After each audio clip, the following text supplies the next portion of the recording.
With about 2 weeks left until Halloween, that means jack-o'-lanterns and pumpkin patches. Redwood News reporter Ben Hernandez visited the Organic Matters pumpkin patch to speak to a master pumpkin carver.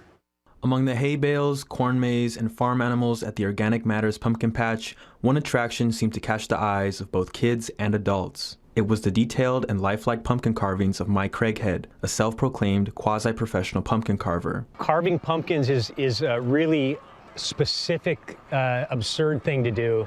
Everyone knows a little bit about pumpkins because everyone's played with a pumpkin, but the fact that it decays and goes away is part of the poetry. And people really look at me funny when they see that I've spent this energy making something cool. It's like, well, why don't you carve wood?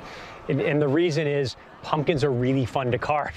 Craghead has been carving pumpkins for more than 20 years, and it's landed him on 2 seasons of the Food Network's Halloween Wars. It's always interesting when you're digging into a pumpkin, kind of that give and take of making something new and making something that's going to go away. It's all part of it. Craghead uses clay sculpting tools to carefully carve the rind of the pumpkin. He makes sure to not break through the pumpkin rind in order to avoid mold. My pumpkin carving is a little different than most pumpkins you'll see because I'm doing this 3-dimensional style where you're actually kind of peeling the skin away and you're sculpting in there. You're doing relief carving to get the effect. Craghead believes our locally grown pumpkins here in Humboldt County are the best because they are minimally irrigated. He looks especially for pumpkins with a thick rind and a unique stem. You can't beat hiking around in a pumpkin patch where they're growing straight out of the ground as opposed to being trucked from somewhere else, which some of the folks I know who carve pumpkins in other places have to put up with that. And I'm just so spoiled being around here. For me, it's really fun because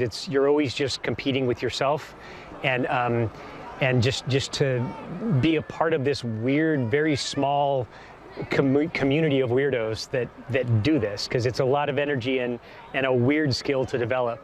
But they're all just great people. To see more of Craghead's pumpkin carving and other artistic ventures, you can visit mycraghead.com. From Eureka, because local matters, I'm Ben Hernandez, Redwood News. If you'd like to see Craghead's work for yourself, he will be at Eureka Natural Foods tomorrow in Eureka and at the Boo at the Zoo at the Sequoia Park Zoo on October 26th.